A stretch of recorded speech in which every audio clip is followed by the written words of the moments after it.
Songs of the Return, Volume 2, the first tale of the Darumzu. Part of the traditional legend of Ysgramor and his 500 companions. Our great lord Ysgramor, the harbinger of us all, did then send forth his two beloved sons, with him the only other survivors of the brutalities of Soule, to seek out the bravest warriors of the land and mount the great return. Ingol and Ylgar, they were called, and they were known among Atmora as fine warriors with bright eyes and dawning futures. Ingol, the elder, was the brave strategist, bringing his learnings to bear on the battlefield, that his enemies would be defeated before they even known the battle had begun. Ylgar, the younger, was possessed of an unwavering spirit that drove his singular prowess to overwhelming feats in war. Together, the mind and the arm, they were capable of sowing a destruction most thorough and glorious to any foe who stood before them. Before they parted ways to gather their crews, the two clasped arms and necks in the old fashion and laughed at the heavens for their stories to come. Young Ylgar then took to the massive shipyards of Ylgar at the southern point and commissioned 2 ships for himself and his brother. He would command the Darumzu and his brother the Harak, thus carrying the names of the 2 favored stars of their heavens. The shipmaker's spirits had been suitably filled by Ysgramor's tales of the savage elves, and they set about to birth ships that befit their noble homeland.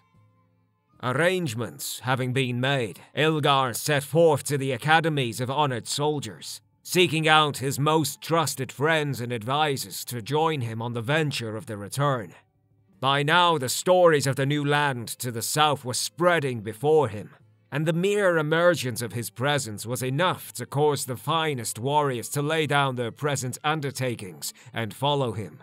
So was he able to call to his side the great shield sisters, Froa and Grosta, who fought and spoke as one, and they brought with them their wise war teacher, Adring, who first taught them to dance among the blades.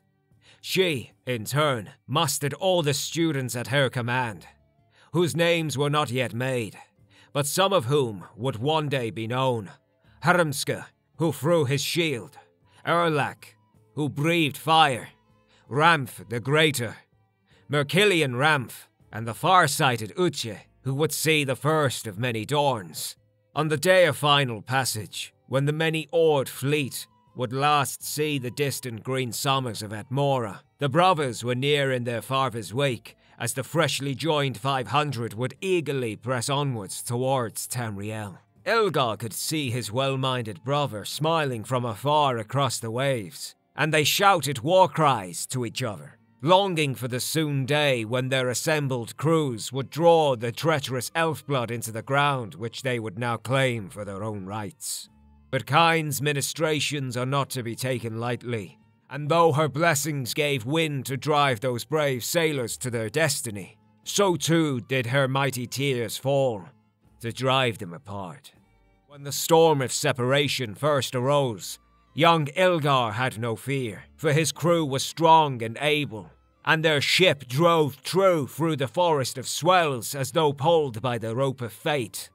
When the skies cleared, and Ylgar glimpsed again, with new eyes, the land of his past and future home, he knew his brother's vessel was not within his horizon. The Darumzu, arriving late, drew forth onto the sands, and Ylgar rushed to his father to seek word of his brother.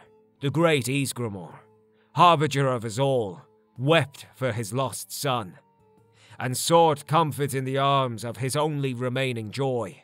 The crew of the Harak became the first deaths among the 500, and Ylgar, so enraged with love for his brother that his crew would soon be counted as first among the many noble and honored names in the companions.